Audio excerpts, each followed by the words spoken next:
Hello, everyone, and welcome to the TSM Q&A series. I am your host, Chrissy. I am a former producer at TSM. My last day was on Friday, but I'm here to hang out with you guys and Shane tonight. So our special guest is Shane McElroy. Welcome, Shane. How are you doing? I'm doing great, and I'm excited for all these wonderful questions. I'm a little like we're both put on the spot here. It's going to be fun.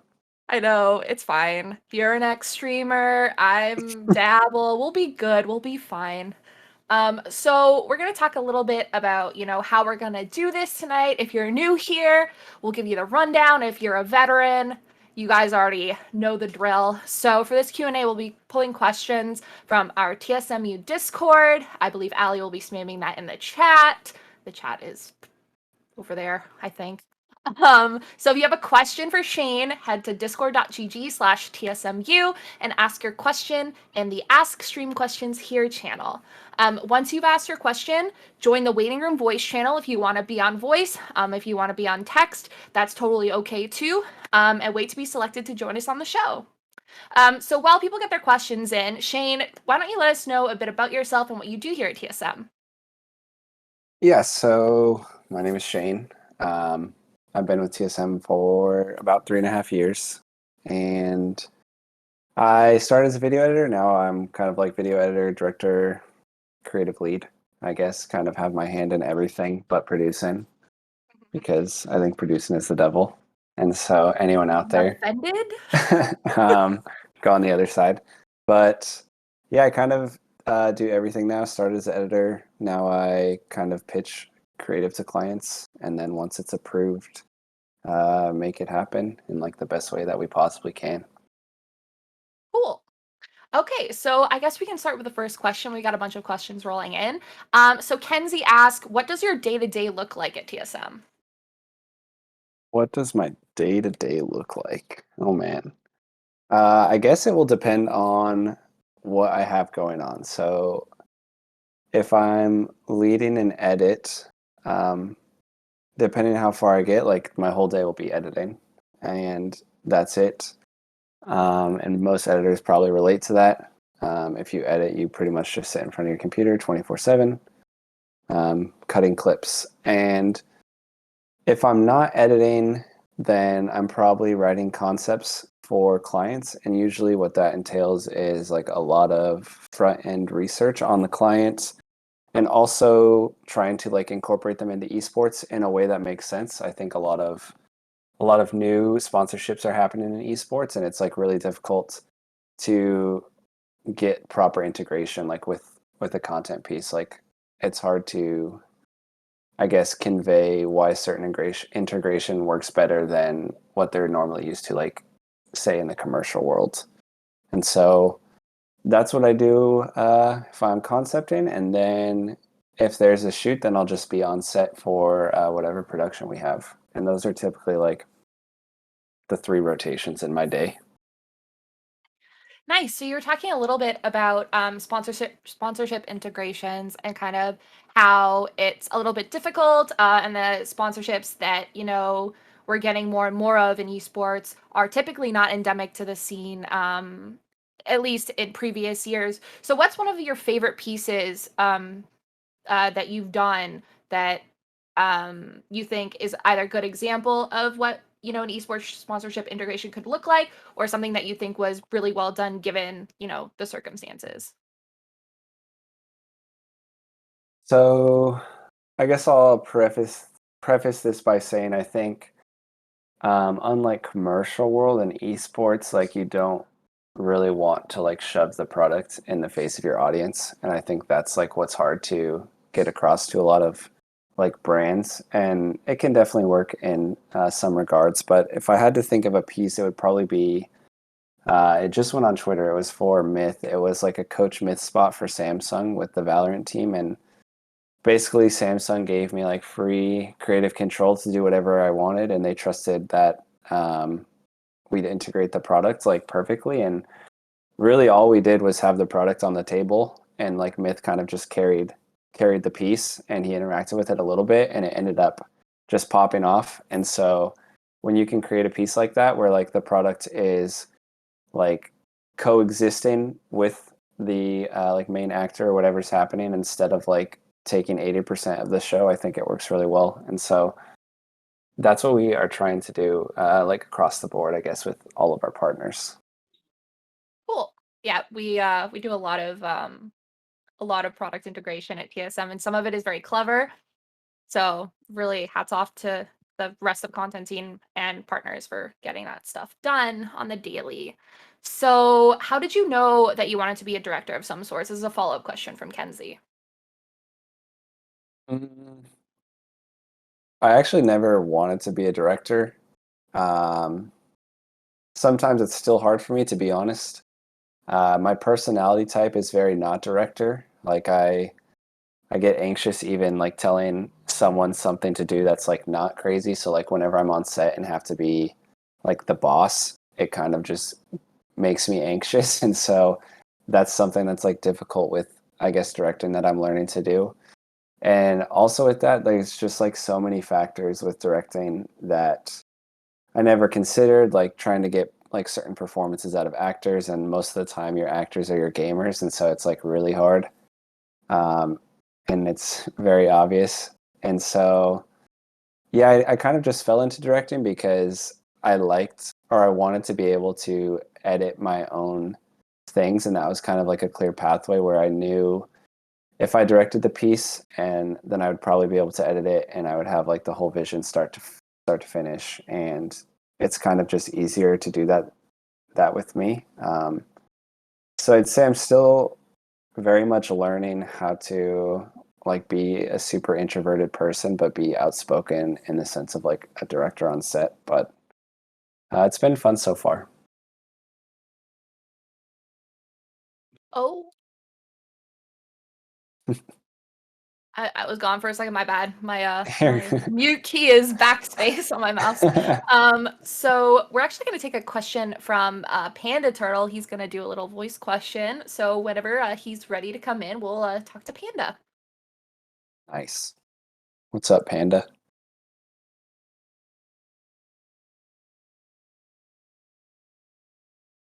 Hello. Panda, are you there? Hello, Panda. Oh no, he disconnected. Maybe his internet went out. Truly unfortunate. Oh, he's back. Oh, I see him. Hello. Oh no, he Hey, might still be Panda. having. Okay, so we're gonna figure out the technical issues with Panda, and let's do another follow-up question from Kenzie. She wanted to know how you found yourself at TSM, and was it always the goal to be in the position you are in now, or was it kind of like something that happened naturally for you? So I found myself at TSM, I guess, let me see, like going back, I used to watch League of Legends often, and so like most people, like they watch Legends, and so that was my intro to TSM, like season 3-ish around there. And at the time, I was doing action sports and commercial stuff, and I kind of came to this crossroads where I didn't really know if like film was what I wanted to do. And I actually ended up applying to TSM like 3 times over 2 years. And Max finally called me back on the third time. Or actually, I applied like 2 weeks late to the position, and I essentially told him to hire me because I'd be better than whoever he was considering. And so it worked out. And that's kind of how I came upon the job. I never really like wanted to work in esports per se, but I just liked what Max and Andrew were doing at the time and wanted to be a part of it, and so kind of just took off from there. And then was that was there a second part of the question, or did I answer Yeah, that? so I think that covers it because you said that you wanted to go into film, but you weren't so sure, and we all know that you have a background in gaming. So it makes a lot of sense. Okay, so the next question, I guess, while we still figure out our tech check with Panda, is with each player, there are differences in how they feel behind the camera. How do you try and adapt your filming strategies to players who may or may not like the camera? Yeah, that's a difficult one. um, the best thing I've found to do is like you just have to like people will say they don't like the camera, but eventually like it will come off a little natural with them if you just have like a real conversation with them and they don't like the biggest thing is making them feel comfortable. So whether that's you playing off their body language and how they're talking with you or trying to like get them to tell you a story or bring up a story, even like simple questions like asking about their day and then just a bunch of follow-up questions just to get them to open up. And then usually once you get ready to film, like they're a little more like warm to the idea. And it's always good like you as a director just to show them what they have to do and show them like you're willing to do it in front of everyone and you don't care what people think, because I think like the hardest thing like in front of a camera on a film set is like everyone's around you looking at you when it's time to film. And so it's just like feeling comfortable, making them feel comfortable. Also, we try to pair talent with each other that work well together. And so if they feel like they have like a really close friend on set, it's much easier for them to like interact with each other. And so like my strategy usually when I'm concepting is to think of what players would work well together, and then I kind of just hype them up and make them feel like warm and I guess welcome when we're getting ready to film. And sometimes it takes like a bunch of takes, and usually after a few takes they'll finally either like just be over it, so give you a really good take, or you just have to keep going. And Yeah, sometimes you don't get it. yeah, that's totally fair. I remember from remote filming with the Valorant team in Apex especially, like, it takes them a little bit to warm up on camera. So, Yeah. yeah, it's good memories, though, and it's always fun to have, that relationship with talent and, it's less of, like, a working relationship, it feels like, and more of a friendship over time, so, Yeah, it's good um to build like yeah, friends with the talent. And we also have been getting like actors in LA too for some of our shoots. And so sometimes it's easy for an actor who's like been doing that for a while to kind of explain like how they do things and their mindset like way better than I could ever explain it, because I've never been in that position. And so there's like a few like things at play, but definitely like becoming friends with the people you're going to film with is like super easy because they'll feel comfortable, and that's the most important thing. Absolutely. So, tax evasion also asks now, their early memories from TSM were more team vlogs of the league team without much production quality behind it. As you and I both know, recently TSM has started creating content with a much more professional feel, a lot higher quality cameras, a lot more in-depth edits, stuff like that, with actors and complex shots. So, how do you try and balance, stepping up the filming and the production quality? Um, with the TSM brand while also trying to keep that content relatable and candid? That's a good question. Let me think about that for a second. So I guess my first response will be, yeah, back then, like everything in the space was vlogs, and I still think vlogs are really important, and I think they can be done in a high quality fashion. And so we definitely haven't done much of them lately, and I think like COVID is a big thing for that too. And we've been trying to experiment with like when we typically go to a tournament, instead of shooting a high quality thing, like we just shoot a higher quality vlog, because I think vlogs give more insight into um, like what I guess it feels more raw and natural than something that's scripted or more high quality that we can do. But with that being said, like I think everyone, like including every esports org, is always trying to up their level of content and their level of quality. And so you try to find this balance where it's like, yeah, we could make a vlog, or we could just try to do this crazy idea with the team, and maybe it hits and maybe it doesn't. And I guess it's just a risk you have to take, but I definitely think vlogs are important in the space still, and we're still going to try to advocate for like higher quality vlogs. Like back in Fortnite, that's like all we did, right? And so it was like vlogs and like challengey type videos. And I think another thing too is like partnerships are big now in esports, and so we you can incorporate products into vlogs. It's actually pretty good, but we've been trying to make like more comedic content, more skit based stuff, and so I think we're trying to still figure out a way to have like a high quality scripted production, but make it feel like you're connected to them, like in the sense of a vlog.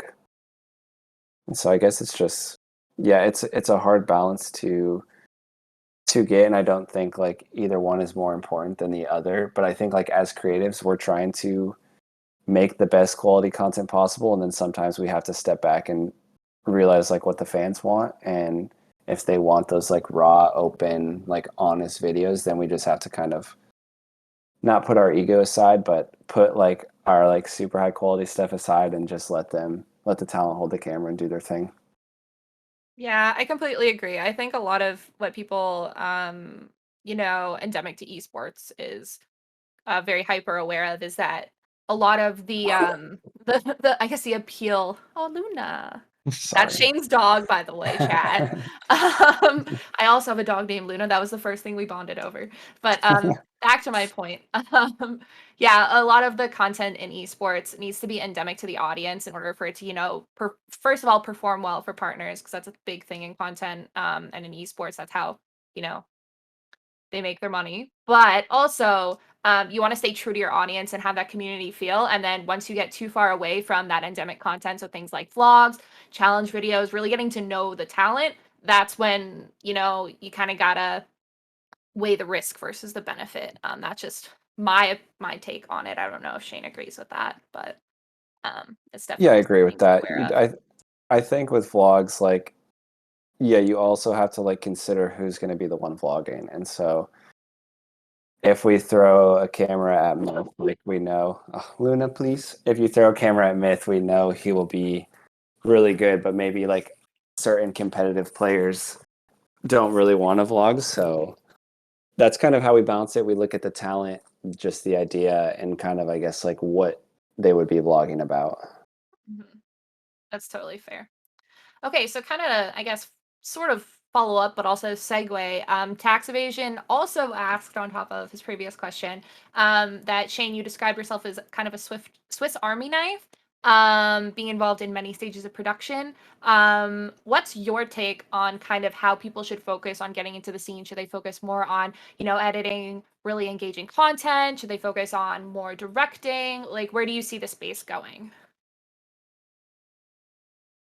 I might be biased, so I'm going to say that your a video editor will always be needed, and I think it's kind of hard to be a director without like either a bunch of credentials, or some esports orgs like don't even want that, I guess, or they're not really in need of that yet, because you can kind of have someone act as like a director in that sense.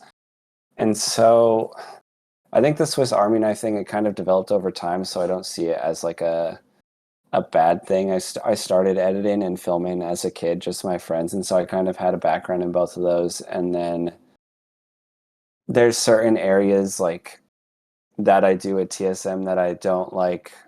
I don't want to say I don't care to push forward, but like for like writing concepts, for example, I'm a really bad writer. I can come up with an idea, but like putting it to paper is like not fun to me, and so that's like something on my Swiss Army knife that I wouldn't care to like push away.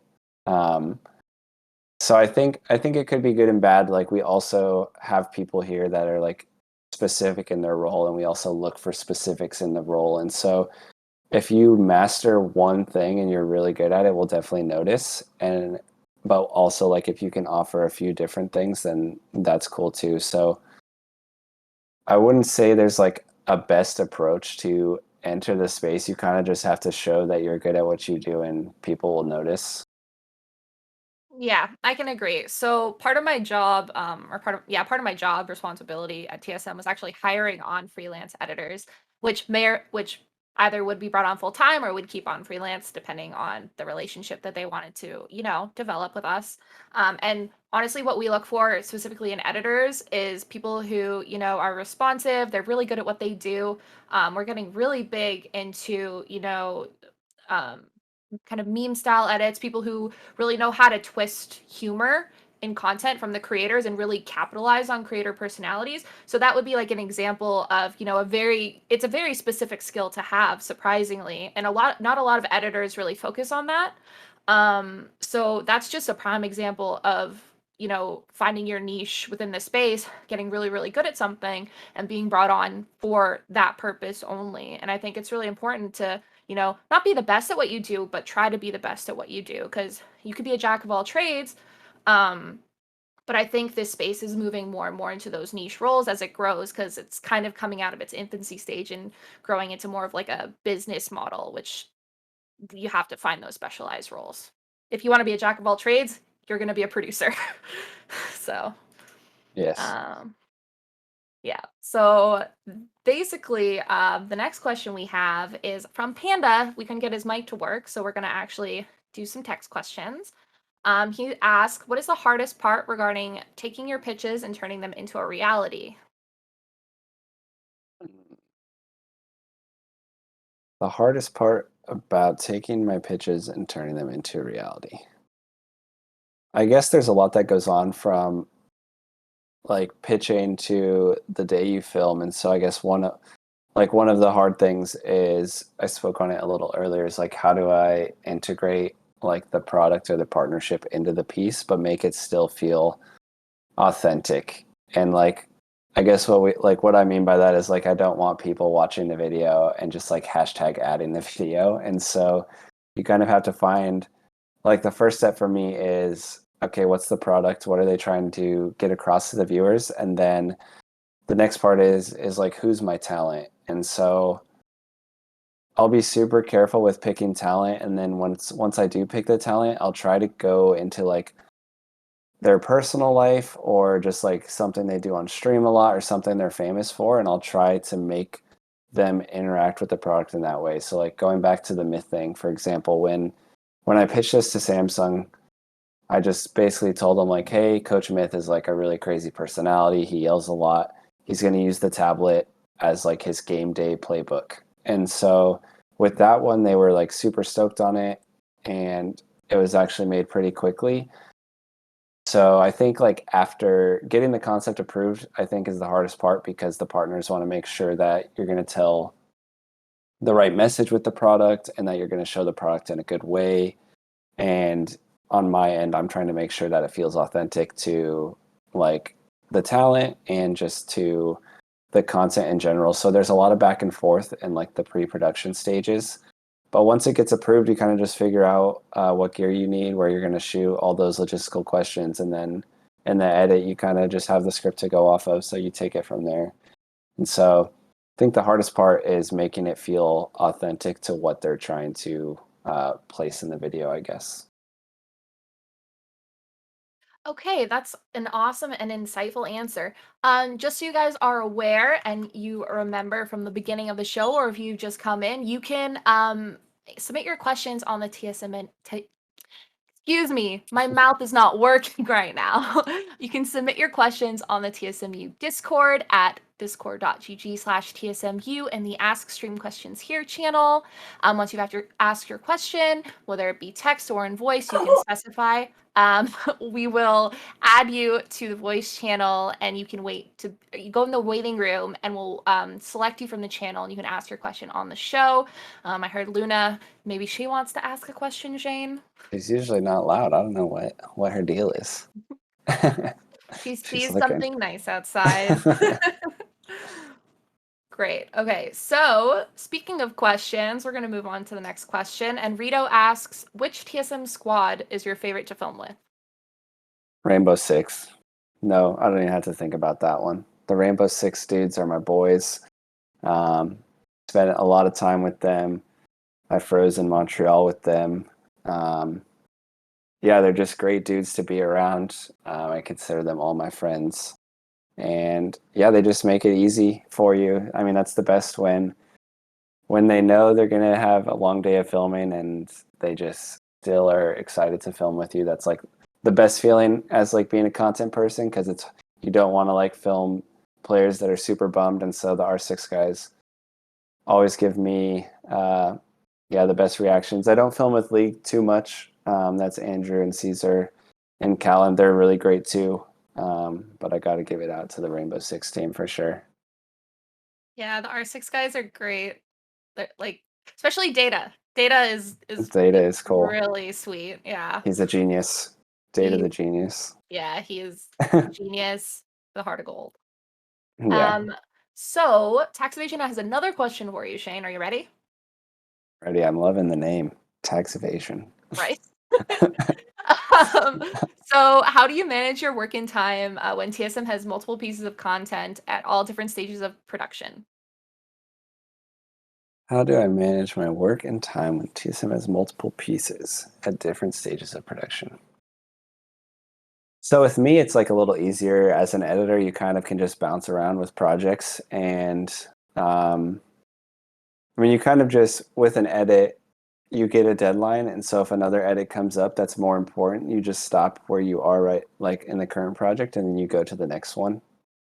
And so, I mean, Chrissy might be able to speak more to this. I feel like this is like a producer question. I think producing is the devil, and so I think you just have to yeah, you have to be really organized as like a producer to manage a bunch of projects, and it's the content space, so things go wrong all the time and you just have to be ready to adapt and change quickly.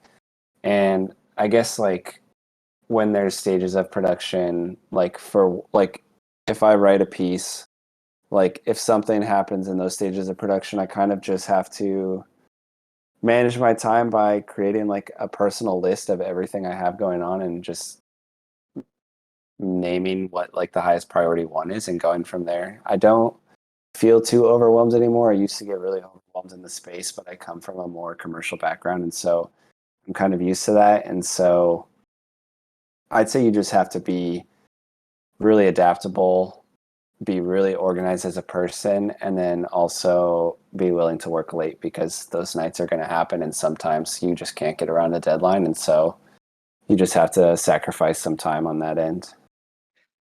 Yeah, I can definitely speak to that. So our producing team was 4 people strong, and we were managing anywhere between 40 to 80 projects at a time. I know on my end, I was more of the post-production YouTube scheduling. So that I was not only referencing some software called Jira, which kind of tracks all of our projects in real time, but I also built out my own content calendar. I have a physical planner that I use as well to track content. And then sticky notes for reminders because it does become overwhelming at times. Shane is completely right. You have to be very organized, but you also have to have tons of reminders, like tons. It has to be everywhere that you work, or else things can slip through the cracks. So, um, Yeah, I think with time it gets better. Like it's definitely like a really like in your face when you first start out. Um, but I think you just have to realize like no one or everyone kind of feels the same way and is there to support you. So yeah, we're really blessed with content team, and everybody is basically, I consider everybody on content team a friend. So, it's a very close working relationship because you're always pulling long hours, you're always working on a lot of different projects, you're always talking to one another, and really blessed to be in esports where everybody's interested in the same thing. So it's very easy to relate to people, and it's very easy to make those, inform those, and keep those friendships. So I guess the next question is, what's your favorite film stock to shoot on? This is from Dr. Vong. I don't know if I'm saying that correctly. yeah, I know who that is. My favorite film stock to shoot on. I mean, I'm gonna be hip and say it's Portra 400, but that's probably like what the whole world likes to shoot on. Um, I want to shoot Cinestill. I still haven't had a chance to shoot Cinestill, and I guess like Kodak is like one of the only ones, like main ones now since Fuji has stopped making Pro 400H, and so I'm just gonna go with the simple uh, Portra 400. And if I'm shooting black and white, it'll be Tri-X. Shout out Dr. Vong. Cool. Speaking towards, filming and filmmaking in general, we can kind of move into a logistics question. So tax evasion again is back with another question, Logistics. asking about logistics. Yeah, so it can be. He said that it can be really expensive to get equipment, to get props, actors, people, teammates, everybody from producer to production coordinator, to even create a short film. So, do you have any kind of tips or tricks on producing on a budget? Hmm. This is like a funny question because I'm not in charge of money. And so on my end as like an editor or concept or director, I want as much money as possible for my film, and then like the producers will tell you no. And so I guess I've learned to like go into the project. I write it where it can be done on a minimal budget, but I hope for a big budget. But yeah, I think like what I do now is I try to create a concept where it's like done in one location. If it's going to be a narrative, like done in one location, minimal talent on screen, and then you kind of just try to work with that. And that's kind of the same with, I guess, the film space in general. Like the least amount of time that you're moving stuff around. You don't need a bunch of people on set to save budget. And so I think I just try to write with that in mind. Because it's definitely tough and budgeting is definitely really difficult. And it's a good thing I'm not in charge of it because I would give myself a high budget every time. And so, yeah, I kind of just write with as little talent and locations as possible while still figuring out how to tell the story in like the most authentic way that I can. So that's probably my advice. A producer might have a better advice on budgeting. Yeah, I honestly, it's hard because it depends on the project and it depends on the turnaround time. Looking for deals is really big. Looking for, local Yeah, rentals, stuff deals. like that. And it depends on what you want. If you want to invest in your resources like lighting or cameras, or if you want to take the rented route, like there's so many things that you have to kind of take into consideration. Okay, so we can move on to the next question. Jacksington asks, how often do individual projects last from pre-production to release? And is time crunch ever a factor for the TSM FTX team? So he said an example of this would be like Legends, which I produced weekly since January, or a small example like a sponsored content ad, kind of like the Myth thing. So why don't you let us know what your thoughts are on that, Shane? Yeah, so I'm not going to put words in the Legends team's mouth, but time crunch is definitely a factor. Like producing a full show in like the span of a week, and really like you have a couple days to edit is like crazy. And so hats off to Andrew Caesar Callan and Chrissy and anyone else a part of that type of content in the space. Like reality weekly shows are really, really difficult. And so there's definitely a time crunch there. And then as far as like sponsored ad content, it kind of depends. We usually try to give like a buffer in the post production area just so we have time to edit. But usually, like, honestly, a concept could take like a month to get approved depending on how involved it is. And so usually we're pitching multiple concepts, and then whichever ones are getting approved, we'll just start shooting. But there's not too much of a time crunch on like that side of content besides Legends. Like there's a few handful of videos I can think of where we need a really fast turnaround. And so when we announced Dunnock D, we did her announcement video and I had to have the edit turned around in like a day and a half. And so there's things like that. There was our jersey reveal video where that had to be edited by Max and myself in like 2 days. And we shot that video, believe it or not, we shot that whole video in like 15 minutes because we didn't have any player time. And so there's like time crunches like that exist, and you kind of just have to adapt to like the scenario you're given. And so it's not too common in sponsored content, to be honest. So mostly things that require it to come out fast, like Legends, where if you wait too long, it'll get stale. And so another time crunch example would be like if our team plays a tournament, like we're going to be going to Mexico soon for Rainbow Six, and so you don't want to wait too long after the tournament ends to release the video, and so you kind of just hunker down and get it done. Yeah, it's does vary greatly. I think more along the lines of announcements are the things that we kind of focus on doing really, really quickly, which can put us in a time crunch, but also legends, yeah. Usually the episode isn't completed until, 30 minutes, sometimes 5 minutes before we hit live. So it can be a bit of a process. And it's definitely Legends is definitely a quick turnaround, and Caesar and Andrew, are up all night editing for Legends. So, but other projects, if you manage your time well, it's pretty simple. So, another question that we have is, what advice would you give to someone looking to get into video editing or directing? Hmm. I'm going to speak more to the video editing part because I don't think like I have enough knowledge with directing, but I don't think I started in an unconventional way. I got denied from film school, and then I kind of just took that as fuel to make my own projects. And I remember when I talked with Max upon my hiring, he really liked that like 90% of what I showed him was personal stuff.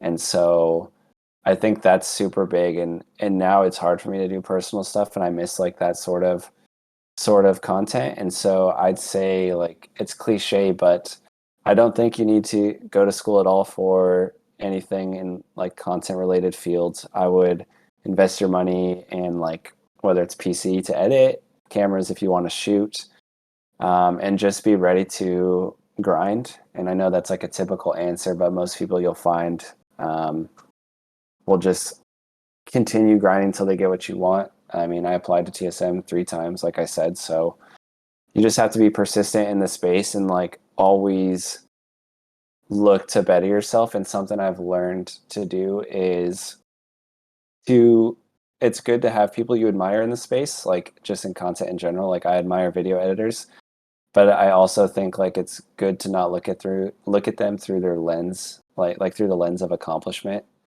because you kind of don't humanize them anymore. You put them on a pedestal, and I think that's really dangerous, especially when you're starting out. And so if you want to be a video editor, I would just find someone that you like, a style of video that you like, and try to replicate it in your own way. And um, just send your stuff out to people. If you want me to watch something, I'll even watch something. And then I'd say also another huge thing is to not be attached to your work.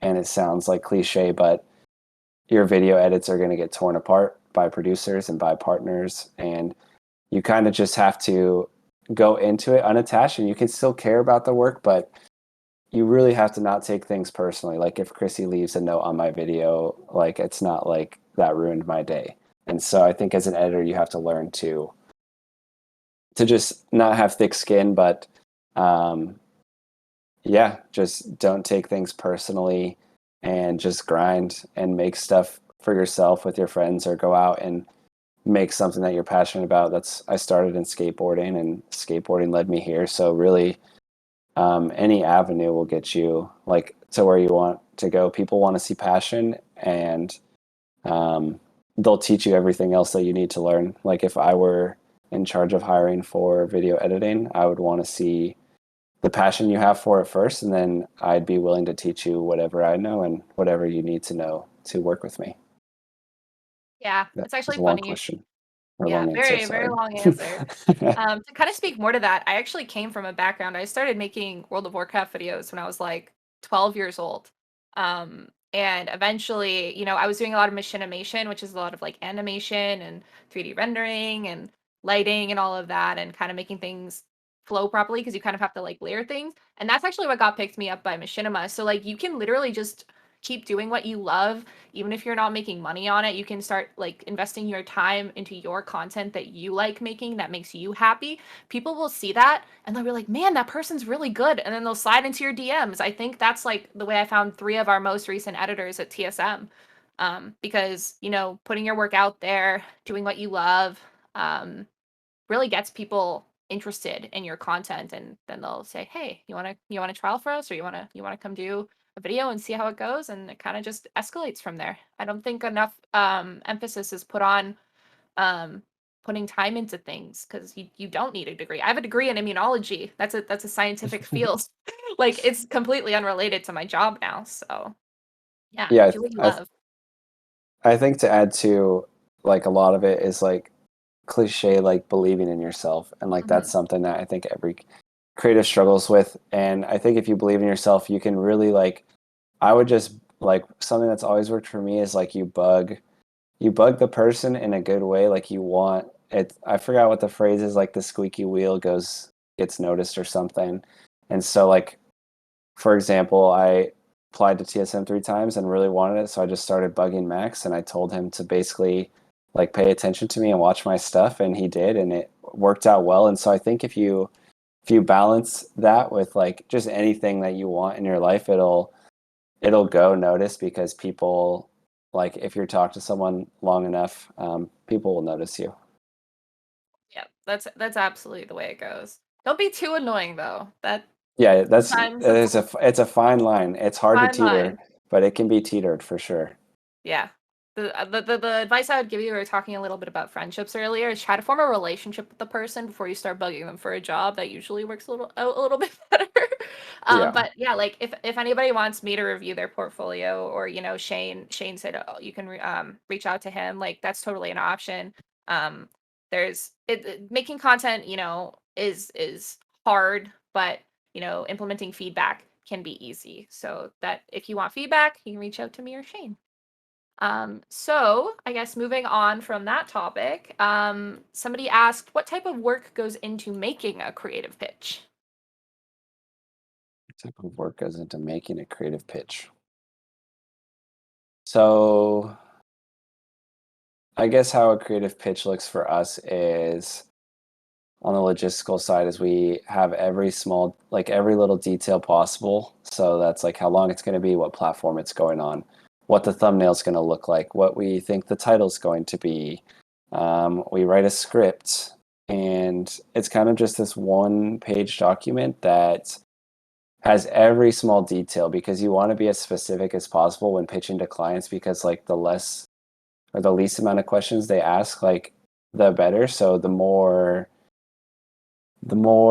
like fluid I guess you are in your responses, or the way you're getting information across, is best. And then I'd say like besides that logistical stuff, like the biggest thing is research. And so you want to make sure you have a really strong understanding of their brand and what they stand for and what their product is about. And then you also want to spend a lot of time figuring out how to integrate it into the content piece. And so yeah, a lot of that is like seeing what's trending now in the space, or just popular things. Like we spoofed Whiplash with Lenovo and we had the PC there. And so I think you just have to be really confident in your pitch to the client. And if they see that you're really passionate about it and you tell them like this is going to do great, then they'll usually trust you. And it's probably completely different in the commercial world. So luckily we have like that going for us in esports. But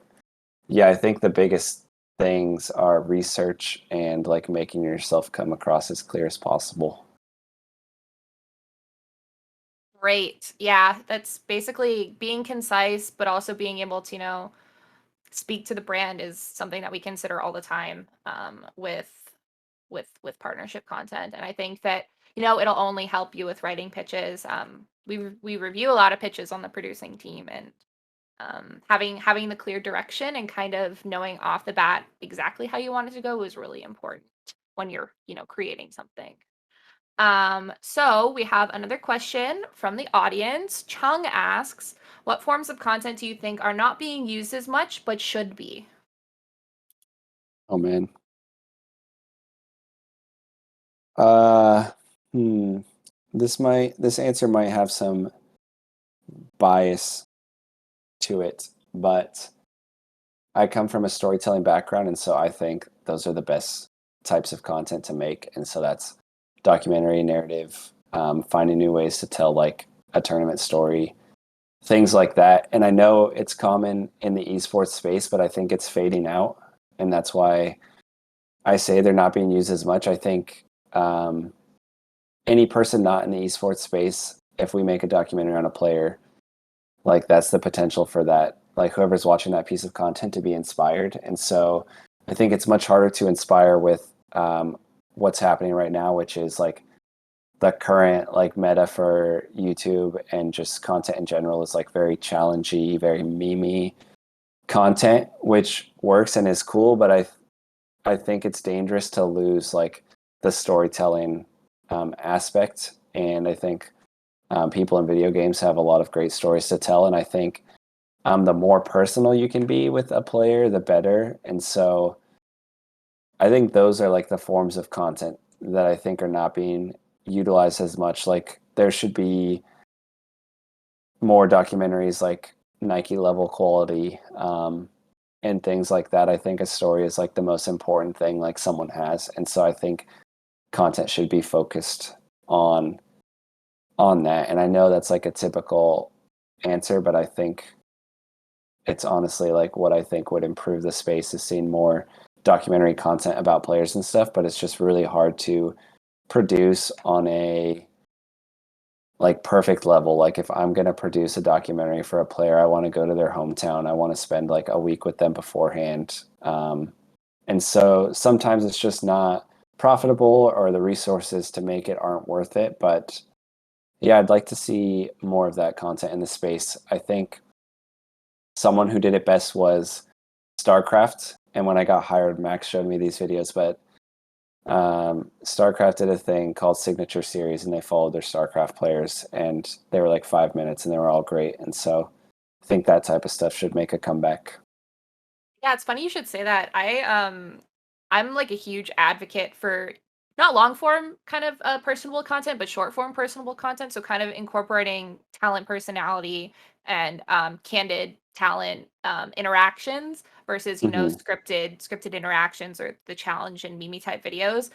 Specifically for like TikTok and YouTube, because I think especially now we're seeing more of a shift towards, unfortunately, more fast-paced content.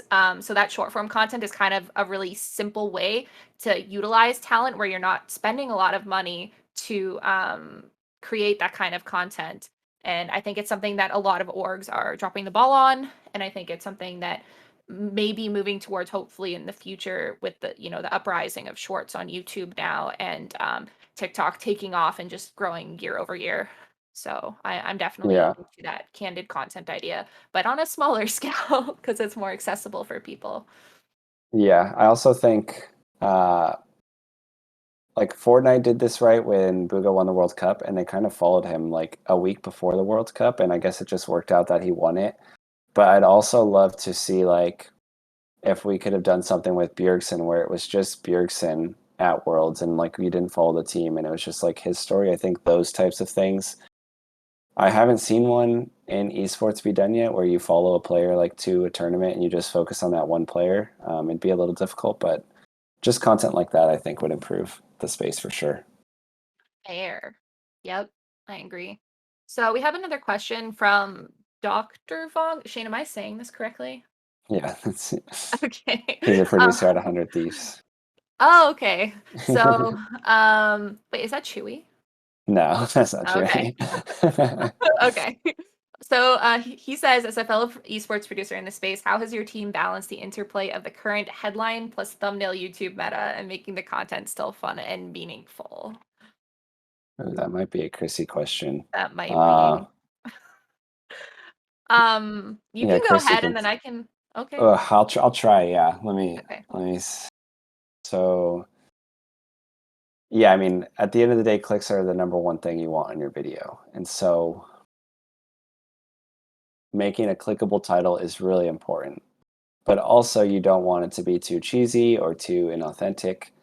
Um, so it's hard. I know for like our narrative content, we don't focus on that too much, and we kind of like try to pull a one-liner from the narrative content that was really impactful and like use that. Like Andrew filmed the Bjergsen reset piece we did with Logitech, and we called it Reset a Bjergsen story because some point in the piece he said like it was kind of like resetting his life, and so we kind of look for things like that. But in terms of like the other meta, it's like really difficult because you want people to see the thumbnail and have it be crazy and um, want them to click on it. So I'm not. I mean, that's a hard question for me because I'm not too involved. So Chrissy can maybe answer that one better. Yeah, so my biggest like advocacy with my time at TSM was making sure that not only are our thumbnails clickable, but our titles are simple and to the point. I think there's a lot of misinformation on the internet about what makes a clickable YouTube title. I operate in all aspects of my life on KISS, which is keep it simple, stupid. Because people, their first instinct is always going to be read something, look at something, and then click on it. So unfortunately, like the YouTube thumbnail meta is like very like having like all those like very emotive faces, having bright colors, having big rounded text. And I think for the purposes of like challenge videos and fun videos that, especially with content creators, I think that's great. Oh, I have a pepper in the background. That's my husband's cat. Um, but I agree with Shane. Like narrative content, you definitely want a thumbnail that kind of speaks to the content. You kind of want it to even be like a still from the video or something that reflects what's in the video.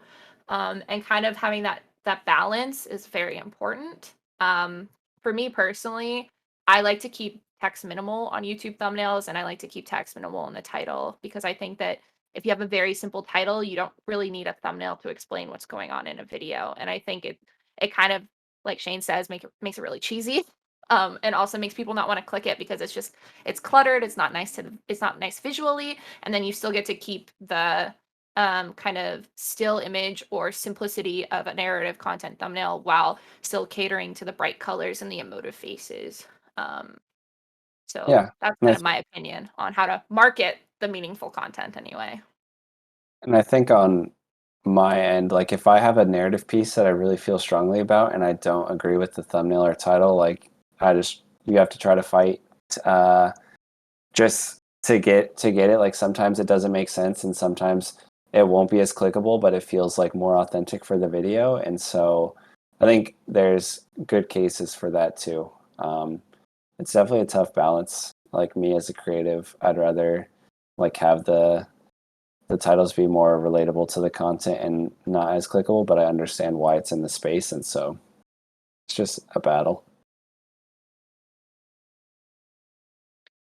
Yeah, it is. It's honestly a constant battle, and I think a lot of issues that we also see when we're producing content is that everybody has kind of a different opinion.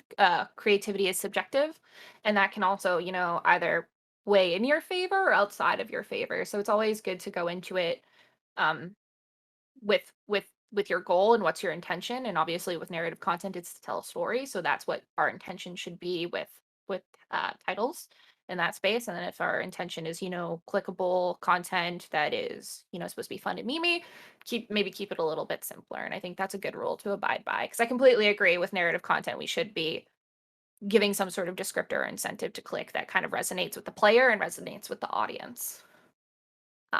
So we can move into our next question.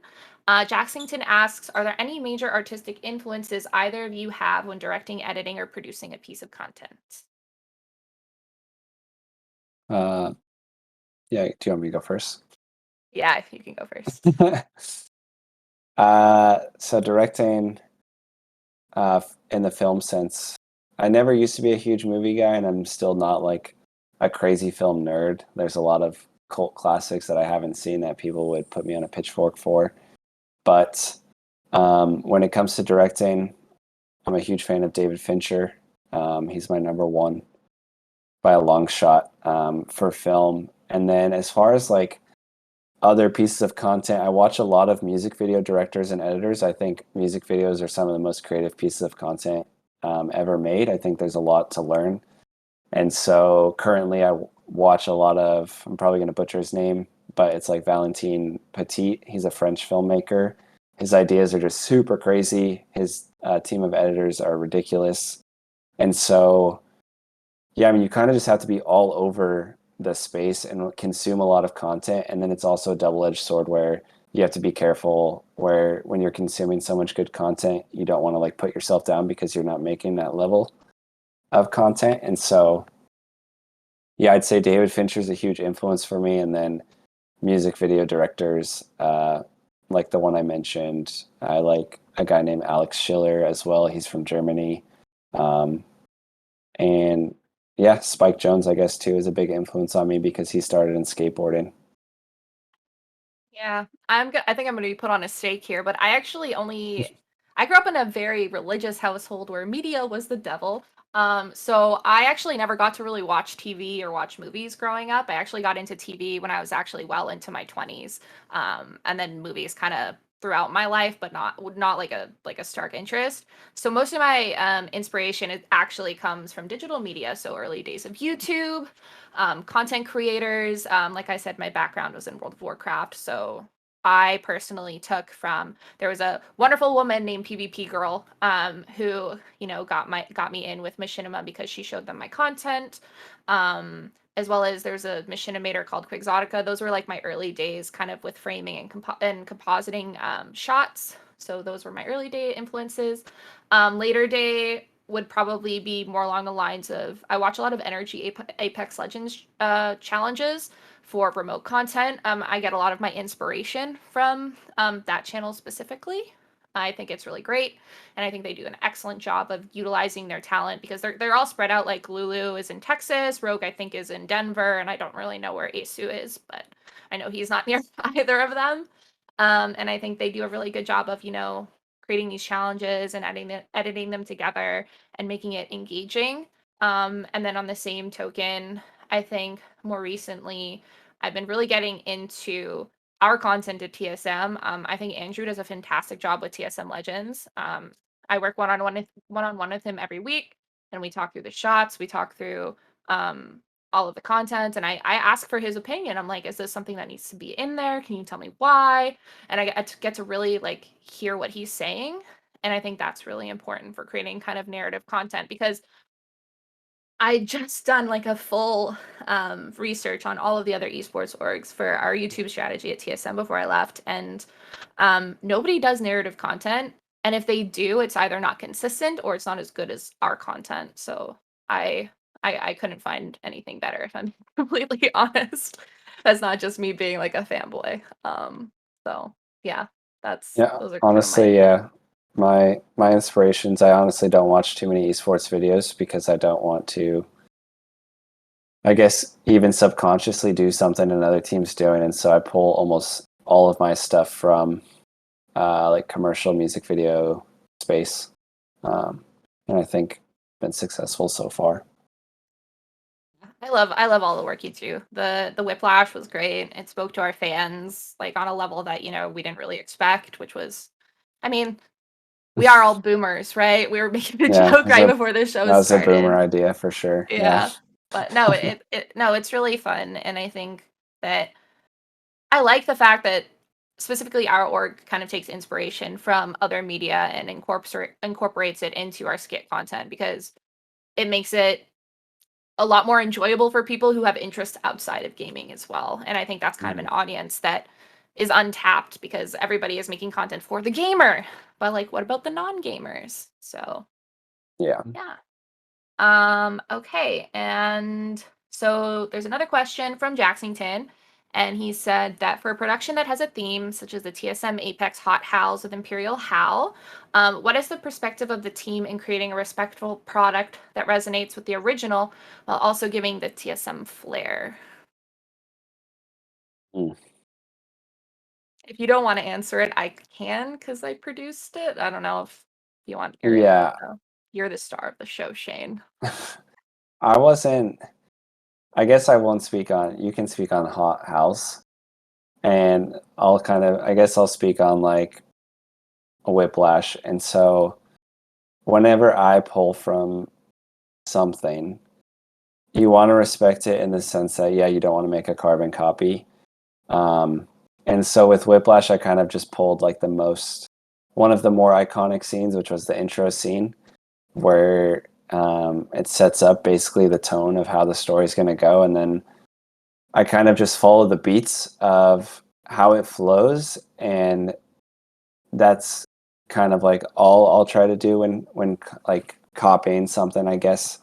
I think it's hard in content because everything can technically be a copy of itself, and so it's obvious like that we were parodying Whiplash, but we still try to give it like its TSM flair with like what players are interacting with. Like for example, Bjergsen in that piece had tea and chapstick and things like that, and instead of playing drums, it was playing League of Legends. And I think the most important thing is like as long as people can put like two and two together instantly, it kind of just will flow like that when I'm writing narrative stuff. But Chrissy could speak on, I guess, how something like Hot House goes. Yeah, so with Hot Hal's, we actually got the idea from Hal's tweet. He was already kind of using it as a subscriber incentive.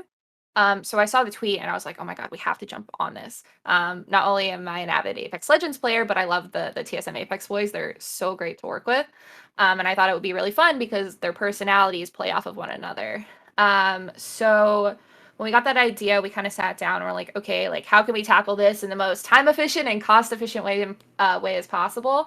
And how are we going to stay true to, his original idea, which was he wanted to interact with chat, while making it kind of easy for us. So Wheels, he's actually running the broadcast, sat down and put together a whole, equipment list for it and kind of did the back end for the technical, and then we kind of had a big meeting with Hal and was like, hey, like how do you want to do this, because it's really important to have the player who, it was his idea anyway, it's his stream sub goal, to have a voice. So we really took that into consideration and how he wanted to handle it, and I think that's kind of how we were able to balance it while also having the production quality that is the TSM production quality. Yeah, I think yeah, I agree with all that. I think we never want to make a carbon copy, but we're fine like pulling themes. I mean, if something's successful, you kind of in the space just it just makes sense to try to make your own version of it, and kind of piggyback. Yeah, for sure. Especially because, copyright is a huge thing on Twitch now. So definitely got to twist some things a little bit. So the last question that we have for the evening, Jacksonton is also asking if these projects that we have here at TSM ever seem too restrictive to you, Shane, compared to the freedom of full artistic control elsewhere, from other jobs or freelance or whatever you've done before. And does this ever lead to failures for you? Hmm.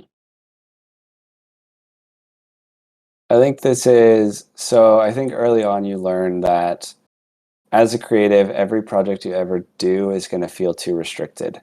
And even every project that you ever do, you're going to look back and think, I could have done this better.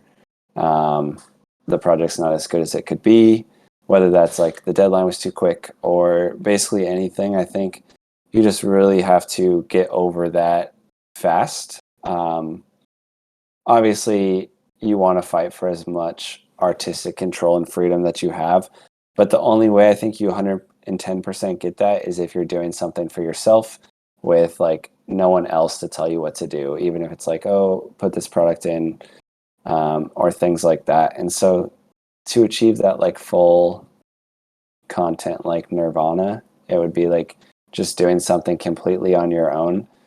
But I also don't like collaboration's important. And so you kind of just find a balance of how do we tell or get this message across in a way that doesn't feel like we're restricting ourselves. And it's a fine line, but yeah, I'd say like I would consider a lot of my stuff that's successful in like the eyes of the public failures, just because you hold yourself to a higher standard, and you kind of just have to learn from it and move on and incorporate it into the next thing that you do. And so it's kind of just like a one foot in front of the other every time. But usually, like, you can have a lot of control over a project if the people like behind you believe in you.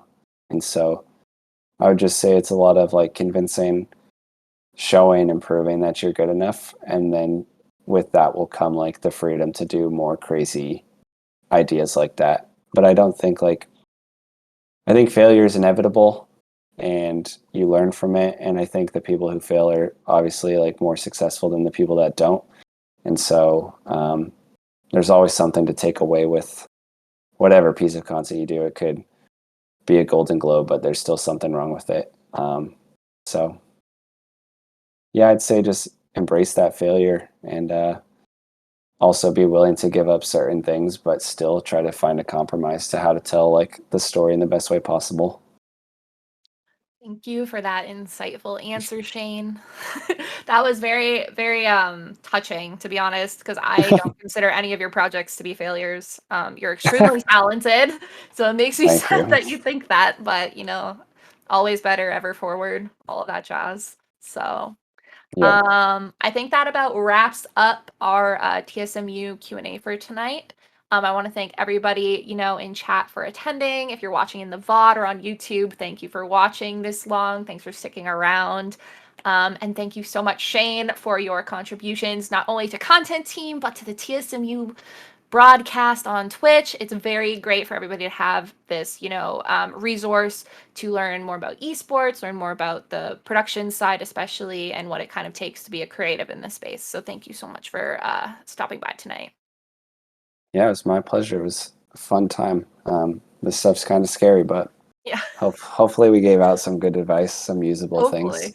Or maybe we were completely wrong. Who knows? Yeah, maybe. Um, so The next episode is going to be happening on August 11th at 5 p.m. PST with special guest Lauren Chen, Esports Social Partnership Intern at Logitech G. We love Logitech G here at TSM, so You. be sure to follow the channel so you know when we're live next. Shout out Logitech G. Yeah, shout out. I'm a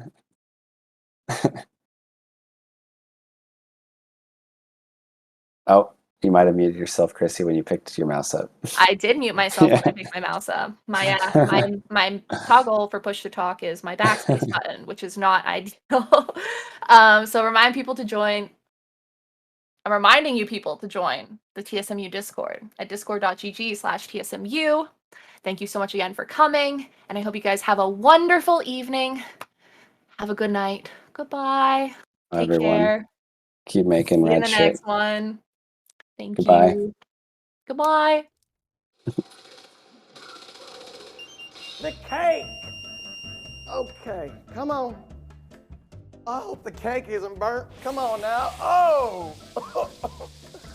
Oh, God, okay, it's a little bit toasty. Coach can fix that. Oh, maybe Coach can't fix that, all right. Shoo, that is toasted to a crisp. See here now. 30 minutes? I have it. We're gonna bring out the Texas twist, baby. Come on. Woo! Make it happen. Hit your shot. Get it? Oh, come on. Are you kidding me? You're going to miss that.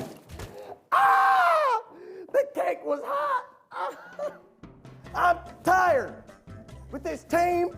I'm tired of being coach. And I'm tired of trying to do nice things and bake cakes.